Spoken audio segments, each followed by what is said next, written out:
Hi folks, hey, it's Kirk here with a weekly video tip. And this one is about not speculating about some of the information that you see in airplane logs, but rather to research it thoroughly.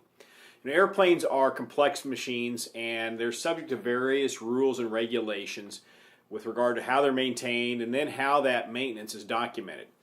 Any prospective buyer should take the time to go through the logs very thoroughly and understand the history of the airplane and ultimately whether or not you really want to buy it.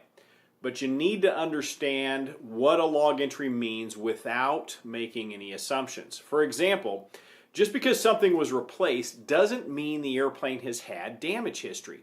And even if a particular component was damaged, it doesn't mean that the damage history carries forward with the airplane. So consider the unfortunate owner, maybe this has happened to you, who's pushing an airplane back into a hangar and dings an aileron in the process.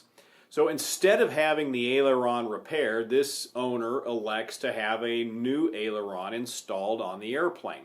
So they do that. What happens to the damage?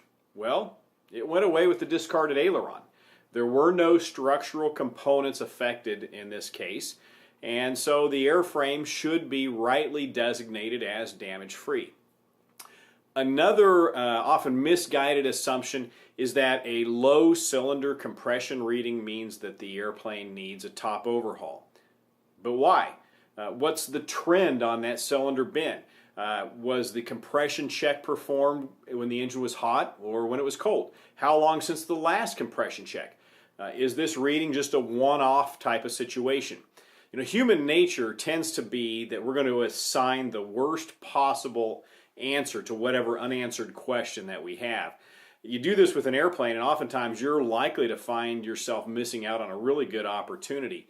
So in short, think critically, ask questions, make some phone calls, ask the owner, dig through the logs, and try to get those questions answered without just jumping to your first assumption or your first conclusion. Call me if you have any questions. I'd be happy to visit with you. Or email me, chris@flywildblue.com. Our phone number is 888-773-4249. Thanks for watching.